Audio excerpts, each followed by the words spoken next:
Yeah. True Yehudi music. That's right. Yeah.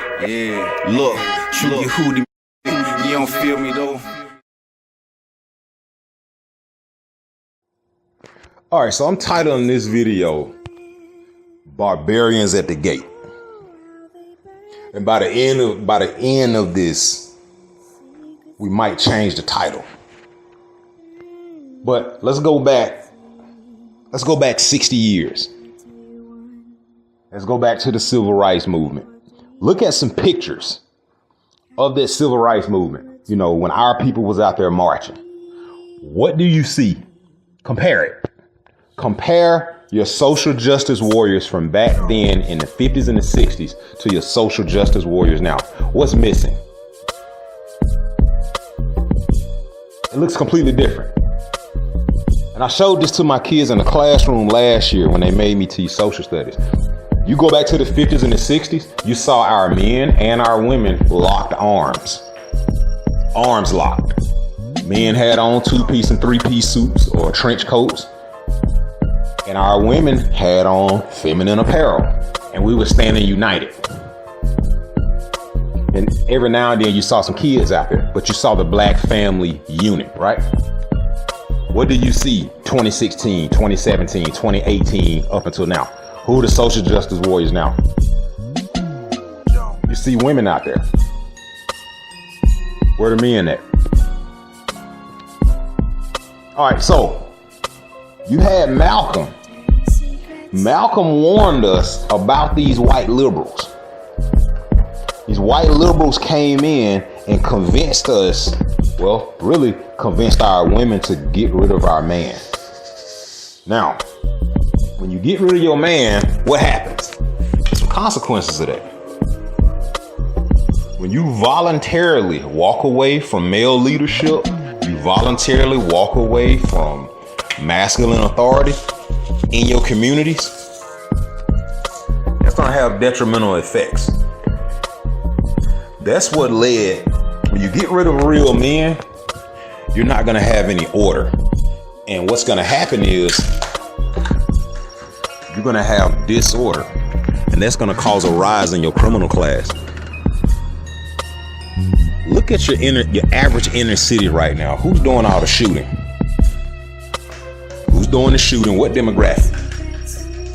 Most of the violent crime in America, let's just be real, it's black on black violence. And it's our young men that are doing all this shooting. As a majority, it's our young men. So-called Negro. Those are our boys. And that also has led to worshiping of the criminal class. Look at how we uplift our criminals. Look at you guys like Rick Ross. Not the Rick Ross Maybach music or whatever. I'm talking about the real freeway Ricky Ross. Look at fictional characters like Nino Brown or Frank Lucas is a real character. Think about Frank Lucas. Think about your petty criminals like George Floyd. Y'all know we got statues of George Floyd. We had murals of George Floyd up. These are criminals, scum of the earth. We shouldn't be worshiping these guys. How do we go from having male authority in our communities, in our homes, to we're worshiping the scum of the earth now? Nobody empathizes with their criminal class like black people. This is stuff that needs to be brought to the table. Now, we burnt the whole country down over a crackhead in George Floyd. It's been 4 years. I think black people need to revisit that conversation. That police officer did not kill St. Floyd. Yeah, I'm gonna call him St. Floyd. Police officer didn't kill him. All them drugs in his system killed him. Now, next thing those white liberals led to, we're demonizing the police. We demonize the police, I say from 2015 up until about 2020. And what has that led to? The police, law enforcement has been demonized so hard, we've made that job, I'm saying we as in our people, we've made that job unbearable to where nobody wants to work it anymore. Nobody wants to be a police officer. I remember when little boys wanted to grow up and go into law enforcement. They don't want to do it no more. So eventually, you done got rid of your police now. So a lot of your big city police departments then instituted all these police reforms where the police really can't even do their job. So a lot of your hard-nosed, old school police officers that can clean up violent crime off the street, they're retired. So let's fast forward. You got Jim Crow Joe and Kamala in office. You had Barbarians at the gate. Starting in 2016, your orange president had advisors telling him, hey, this is what we're dealing with at the border. You got terror suspects. You have different countries emptying their prisons out. Venezuela, Congo, Indonesia, all of these big overpopulated countries, third world countries with weak governments, they dump their prisons out.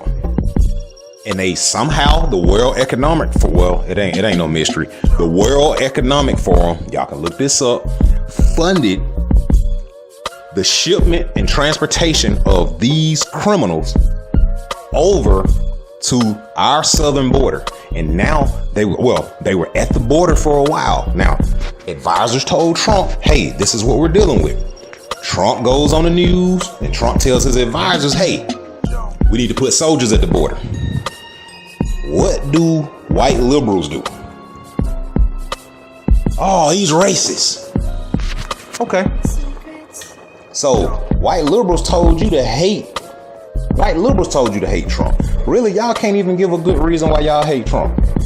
Y'all can't give a good reason. Only thing y'all gonna say is racist, and really you can't even prove that the man is racist. But he was trying to put soldiers at the border, like every other reasonable country. Russia, they got soldiers at their border. China, they have soldiers and military equipment at their border. Pakistan, India, Bangladesh, all of these countries, Egypt, every country you can name, they have soldiers at their border protecting their territorial sovereignty. But for whatever reason, these white liberals told y'all that having soldiers at our border and protecting our border is racist. Okay. So what ends up happening? Barbarians are through the gate now. So I'm really tailoring this conversation to the weakest and least protected of our community. Who is that? That's our women and our children. The children, I'm gonna kind of take the agency away from the kids because the kids don't vote. I'm talking to the grown women and the elderly. Because y'all really can't defend yourself like y'all think y'all can. Not from barbarians, you can't. We had barbarians at the gate. Your men tried to tell you this, but you don't need no man. You had an orange president that tried to tell you. You didn't listen to him, you call him racist. Now, the barbarians are here and they killing y'all. These barbarians, they're coming from countries where they don't take disrespect from women.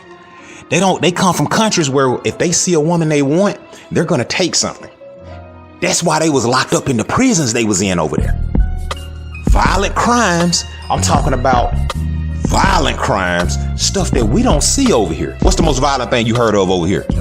Somebody getting shot 10 times? Okay. These people over here killing with blades. These people killing with their bare hands. Black women, y'all ain't seen nothing like that. Y'all thought we was the bad guys because we was trying to control y'all. Okay. So the question is now, where are the men at? So look at what the white liberals did. They made you get rid of your men. They made you get rid of your police. Y'all on an island by y'allself right now. What y'all gonna do? Y'all got y'all black belts in martial arts. That ain't gonna work.